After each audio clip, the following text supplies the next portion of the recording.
All right, welcome. Thanks for joining us. My guest today is William Kuskin, a professor at the University of Colorado Boulder and the Associate Dean for Digital Education. Previously, William served as the Vice Provost for Innovation at Boulder, where he created the Office of Academic Innovation and the Office for Global Engagement. The University of Colorado Boulder has more than 35,000 students, is a member of the prestigious Association of American Universities. Those are top research universities in the country, and is home to 5 Nobel Prize winners and has an annual budget of more than $2 billion. William and I first met when I served as a regent, which is sort of the board of directors for the University of Colorado system. And I choked on that a little bit. William, thank you so much for being here today. Good to see you. Hey, great to see you, Steve, and thanks for that warm introduction. Thank you so much. It remains to be said that Steve and I went on an early trip, kind of a fact-finding trip. This was really when we first met. And we ended up at a comic book store in Austin, Texas. And all the comic books behind Steve put me in mind of that trip. And comics have oddly been a theme in my online education. So everything comes around, comes back, and it's good to see you, Steve. And it's good to see those comics. And good to see some action figures in the background, too. Absolutely. Yes, there they are. So that brings us to our first question. So there was a lot of hype around this thing called a MOOC, and you did a MOOC, and it involved comic books. Can you explain what is a MOOC? It sounds like a derogatory term someone would call somebody in a movie. You calling me a MOOC? You calling me a MOOC? So that was a question that actually occupied my own mind when the provost emailed me back in 2012, 13, in the early spring of 13. I got an email. I was chair of the Department of English, and I got an email. Dear Dr. Kuskin, we know you're going on sabbatical next year. We would like you to do a MOOC. Please respond. So I had to Google in 2013 what a MOOC was. I'd vaguely heard about some stuff out of Stanford and MIT. And I commenced to learn what MOOCs were. And back in 2012, Thomas Friedman declared the coming of a revolution, that MOOCs were going to be this disruptive force in which, I think Coursera's tagline there was, great courses from great professors. And the idea was that for free, Coursera would supply online courses to the world by the greatest professors. And the sense was that why go to your regional university when you could have Nobel laureates teaching you subjects, delivering content, broadcasting to the world? And Coursera, in that kind of great Silicon Valley, we can do this thinking, was suggesting we could do it for free. So the university— What's better? Wait, a free online, like a free course? Great. Sign me up, man. Massive open online courses. Oh, and, okay.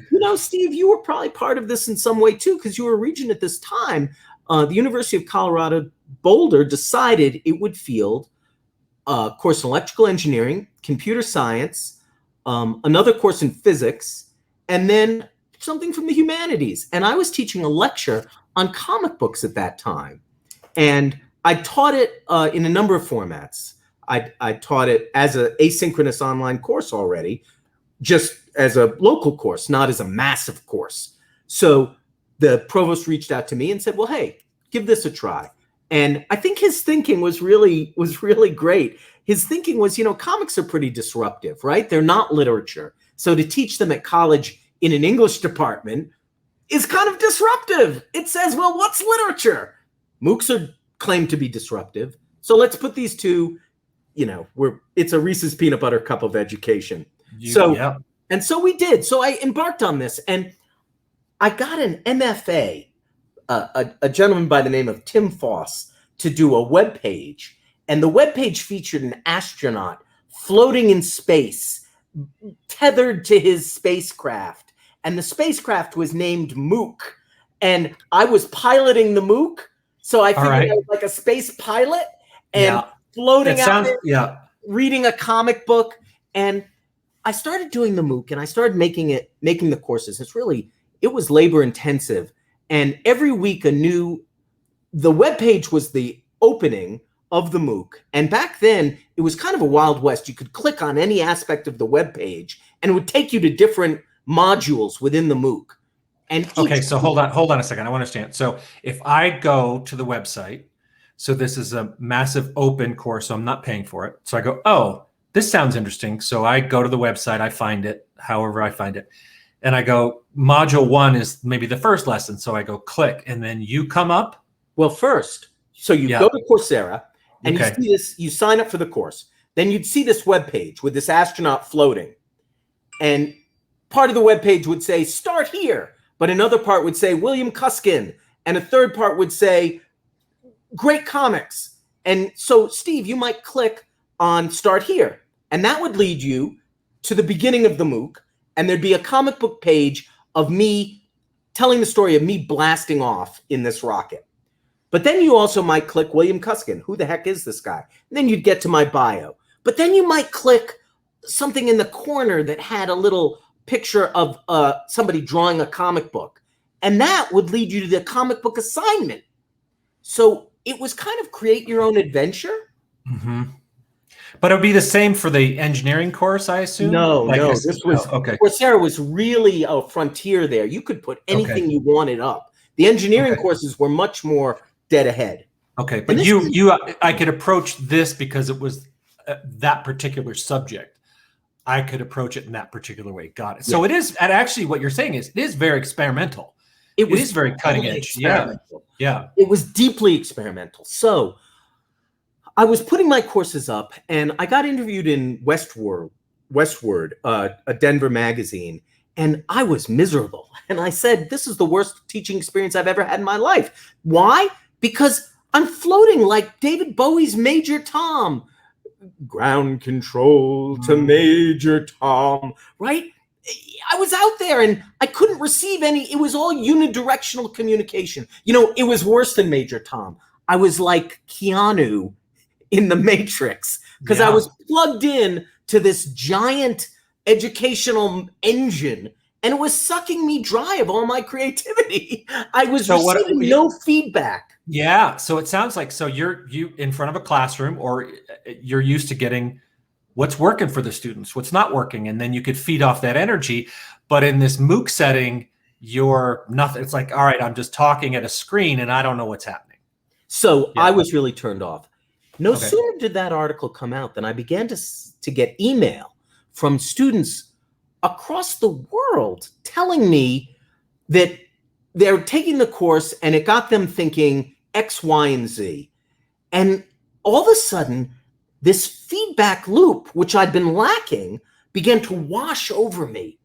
And it was like an evangelical experience, because I realized I had a lot of realizations at once.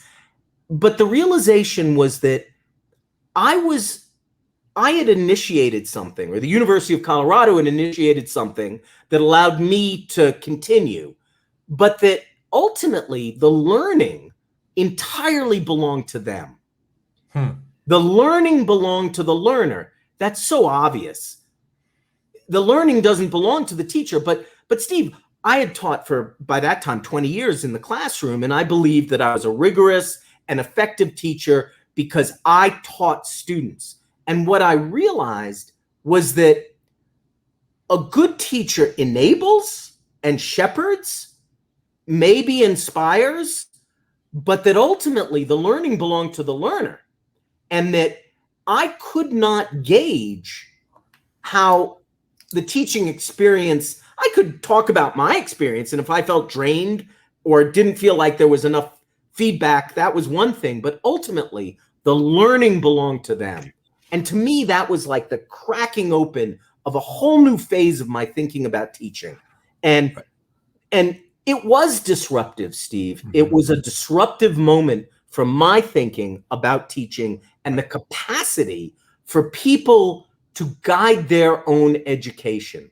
And just to jump to a larger point here, I think that's the lesson of the 21st century, that the university system has been a system designed around hierarchical learning and around processing people through a very hierarchical mode.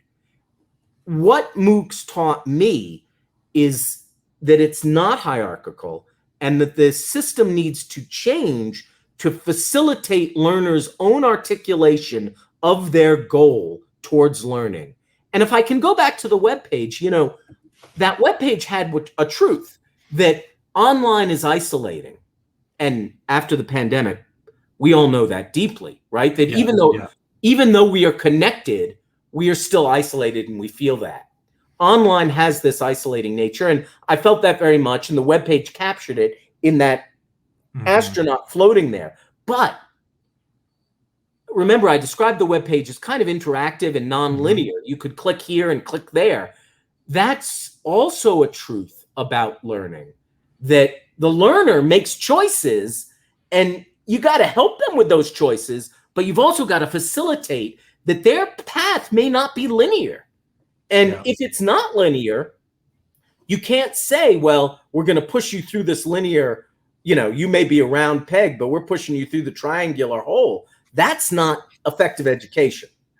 Well, right. And so one of the things a conversation we had when we were in that trip to Austin, and we were visiting with the University of Texas System Office, and they were incredibly gracious hosts, and they shared a lot of wonderful things. But William, I remember distinctly you saying you were a skeptic still of online education. You thought, you know, nothing can replicate the experience in the classroom. And I think we agreed on that you have a different experience online. But you certainly have become a believer in the power of online education. What shifted for you in that? So it's interesting. And, you know, life is a many-textured thing. And now that I'm right now back in the classroom. I'm teaching an 80-person lecture, and I have a marvelous staff.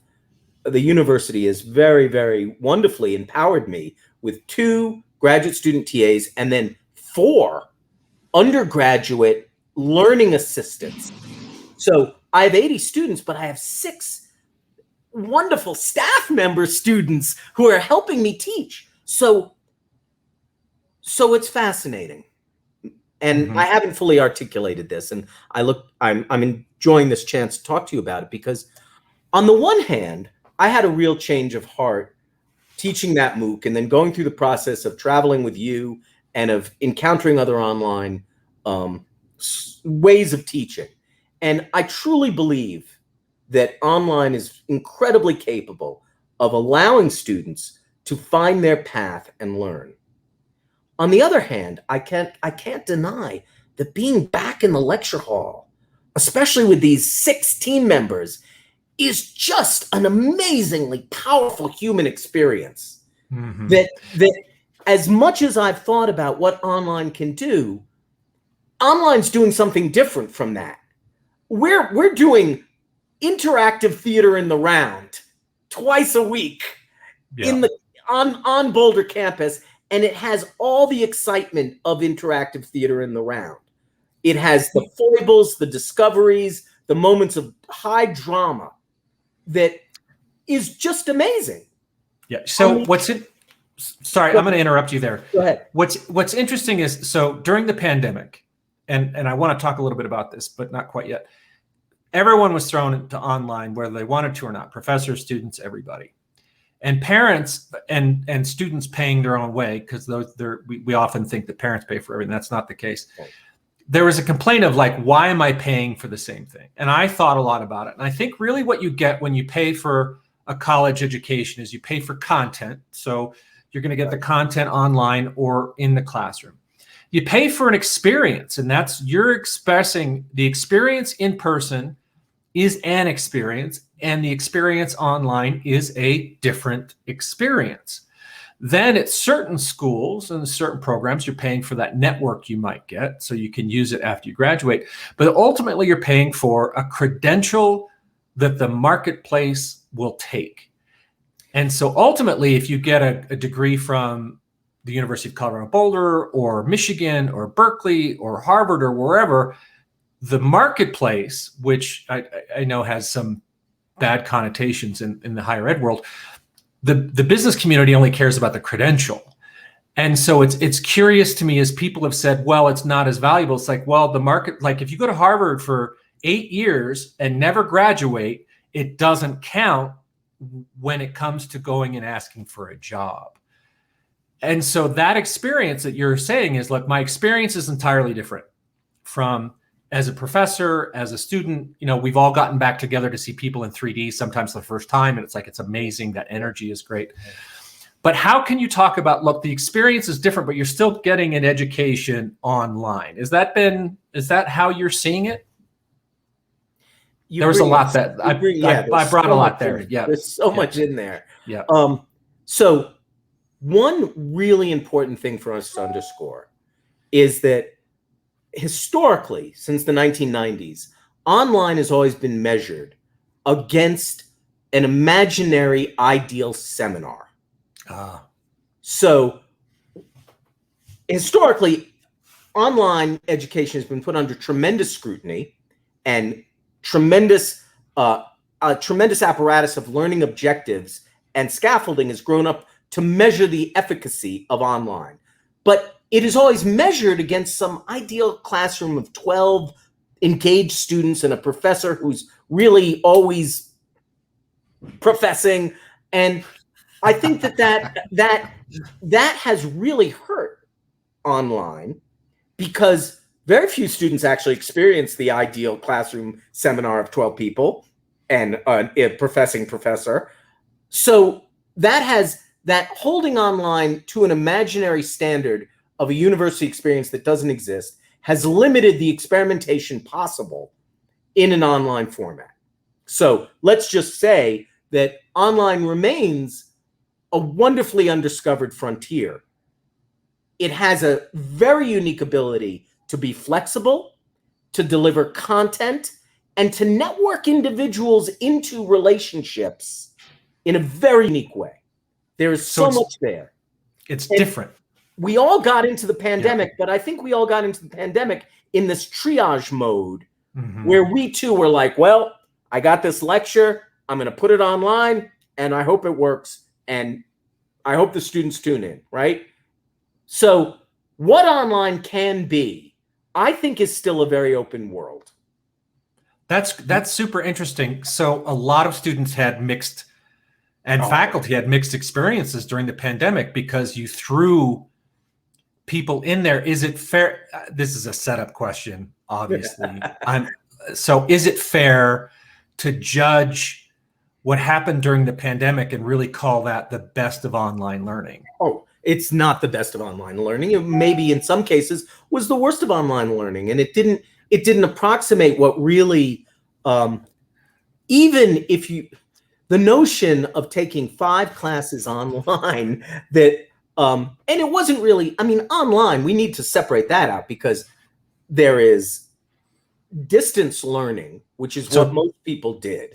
So tell me, what's that? What's distance learning? Distance learning is what we're doing right now. It is setting up a course that is essentially a semester-based course that is going to meet at certain hours. It might be recorded, but it's still going to have a live element, and it is held at a distance.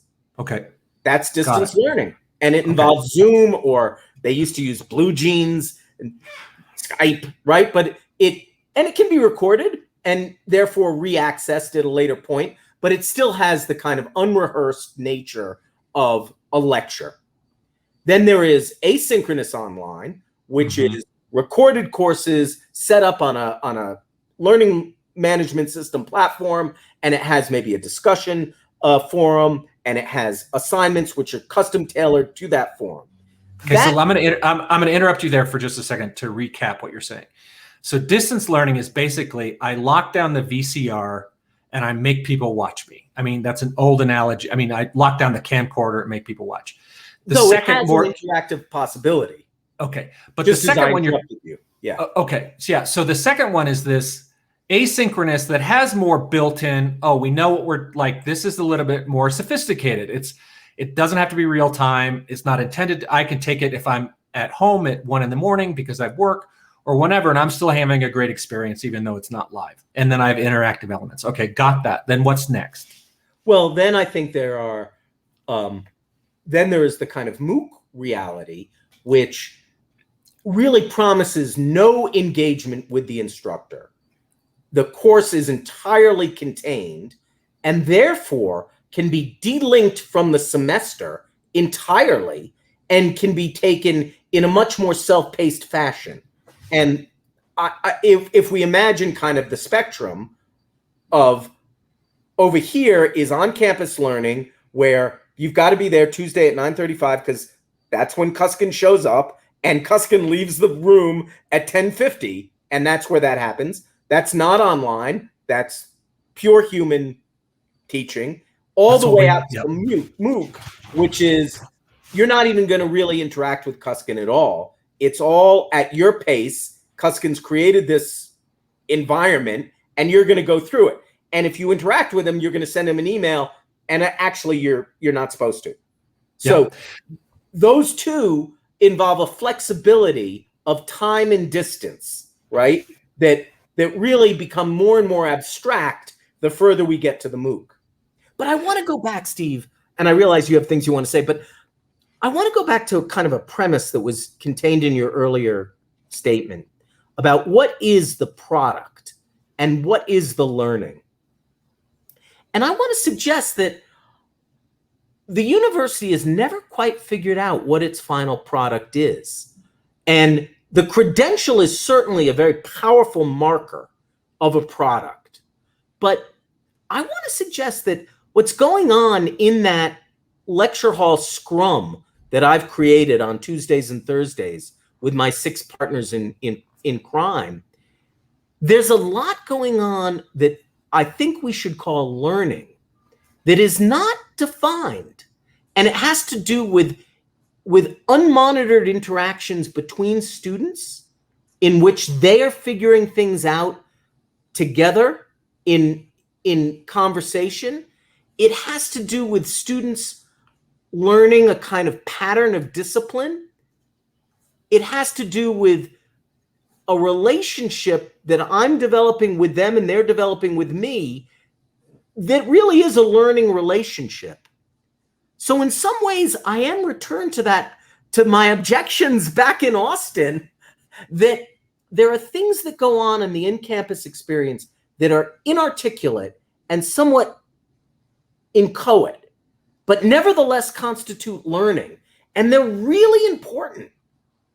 I would never suggest otherwise. I think that's the case, including a student's experience with, the midnight coffee clatch and arguing about the meaning of life and how do I begin to articulate a certain points of view by arguing with my friends and and being involved in whatever else you are on campus.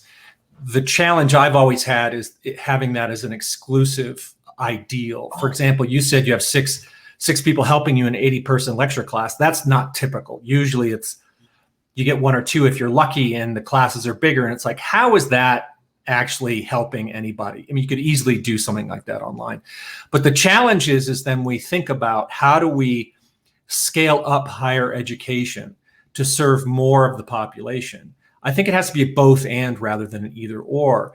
If it's just like, my concern is that if we continue to go the rate we're going, higher education will become the exclusive playground of the rich. And so we have to be careful. And how do we make the best online experience possible that I get some of those elements? And some people have done cohorts. Oh, we all live in the same city. We're all taking the same MOOC. Let's get together and talk. And so how do you create those things? So it requires a brand new level of thinking. And I think on behalf of public higher education, our duty is to serve, not serve ourselves, not saying, I don't want to teach an online class. I don't want to do these things. I want a 9 to 4 job and then go home. It's like, well, that's nice, but that's not what we're here for. So those are the conversations we had back in Austin and we continue to have today. And I would never deny the experience I had as an undergraduate, although as a non-traditional student at a small commuter campus, but I had an amazing experience. But so the challenge for us is how do we begin to develop deliverables that have some of those things that I learn in new ways, although it's a different experience than I have in the classroom. So very well said.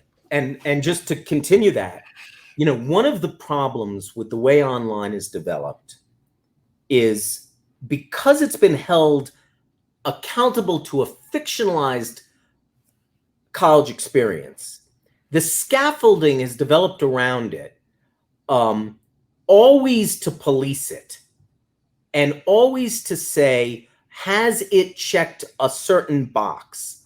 Mm-hmm. Or else it's in some way degenerate and fugitive.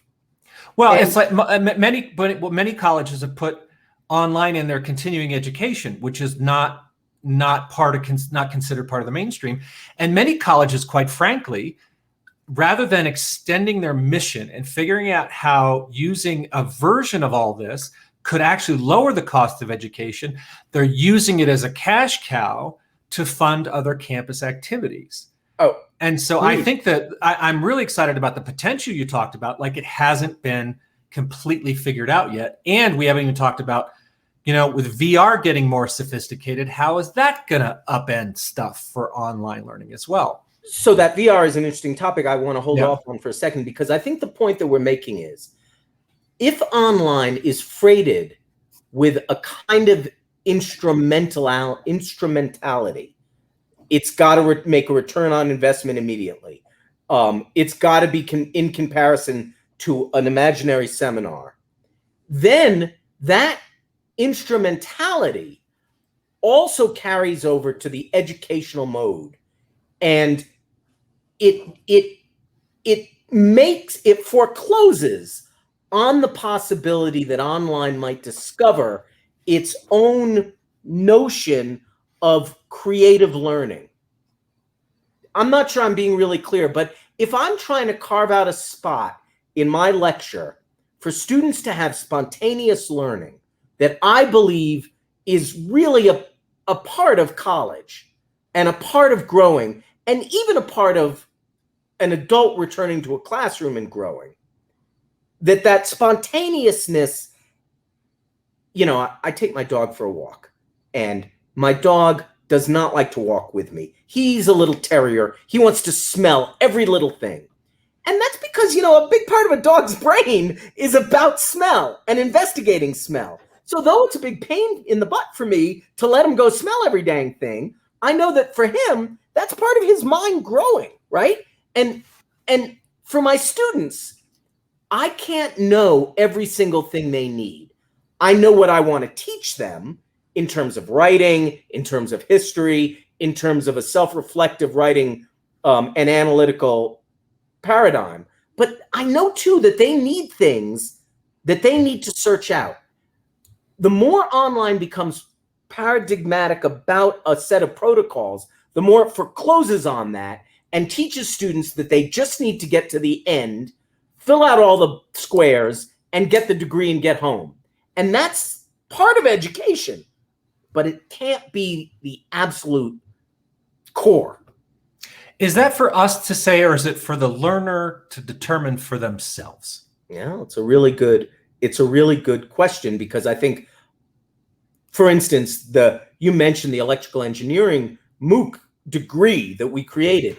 That's a degree that is really content driven, and it's created for engineers who are at a midpoint in their career to return to the university, raise up their skill level, and return to their job. And it's not about finding yourself. It's about leveling up your skill set so you can make a promotion. So maybe one thing we're talking about is the vast difference between professional education and undergraduate discovery.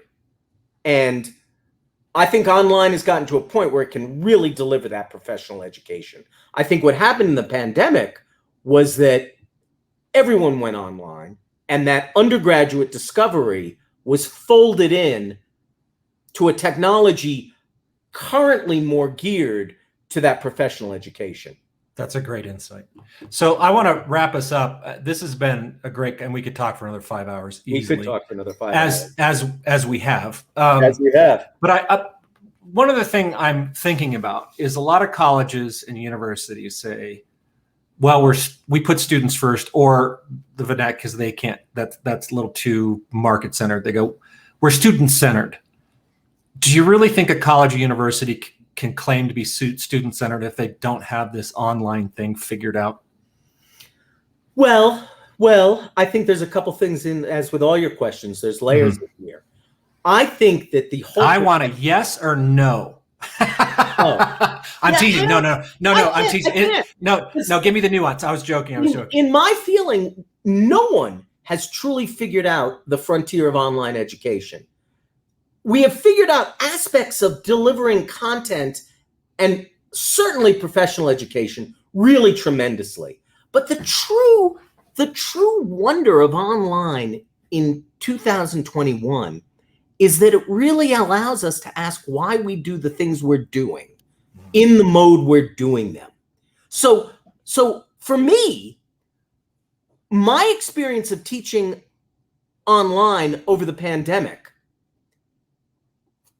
it allowed me to jigger around with how I do my online, but it also allowed me to ask, well, what does the campus do better or do differently?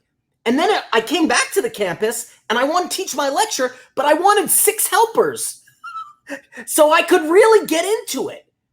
So what I'm trying to say is, when education stops asking itself why, it begins to sink. It's like it automatically loses altitude, Steve. So anything that gets us to reflect on our own practice is as a goad to being more creative is great. So from that extent, the pandemic experience was super valuable because it asks us 2 questions. What do we do better on campus, or what can we do differently and deliver to our students better? And then we got to go back. Next time we're quarantined, we got to do a better job there too. Yeah. So I'm going to answer your question.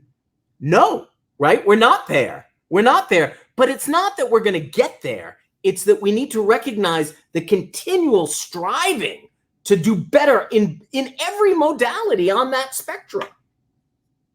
Yeah, that's great. And let me, I'm going to summarize. I'm going to make a statement, and if it works, I've heard from you and I've heard from others in what you've shared, that people that have gone online have learned and, as you said, reflected on it in a new way. And it's actually made them better instructors when they come back to the in-person classroom, because they had to really think through how they teach. Sometimes for the first time, or sometimes in a while, like however that reflection took place, they become better in the classroom. And if you said, oh, I want more interaction, so you've done that. Yeah. So here are some of the big points we made today. Learning belongs to the learner, not you're brilliant. I mean, if you're bad, that's a major problem, but it's really up to me as a learner, right? Yeah. The second thing is the lesson of the 21st century, you said, is it begins to break down the hierarchical nature of higher education. We are tradition bound. That's kind of how we're wired. And so that begins to challenge it, and it requires some reflection on that. The learner makes choices, and sometimes they're not learning in a linear model. And how do we help them with that, with understanding the goal is the more college and university educated people, the better for society. And if that's what they choose to do, how can we take down artificial barriers? That's my language. And there's plenty of room to grow in online. We haven't figured it all out. So we're still experimenting. We're still going to have successes, and we're still have failures. And ultimately, a takeaway from the pandemic is it really allowed colleges and universities to reflect, why are we doing what we're doing? It caused a point of reflection, not just for online, but in person as well. And I'm sure a bunch of operations, like a lot of companies are saying, well, do we need to have everybody come to the office every day from 8 to 5? So this has been, is there anything I left out that you'd want to add? No, I think you hit it. I think that it's so valuable, Steve, to have a venue like you're creating here to talk about this and to think about it and articulate it, because another thing the pandemic taught us is we're all swept up always in the way we have to be. And the chance to stop and think about where we are and where we might go, as opposed to just continuing in the daily grind, is so critical. So thank you for inviting me. Well, this has been terrific, and I'm hopefully we can have you back. So thanks for joining us. So long, everybody.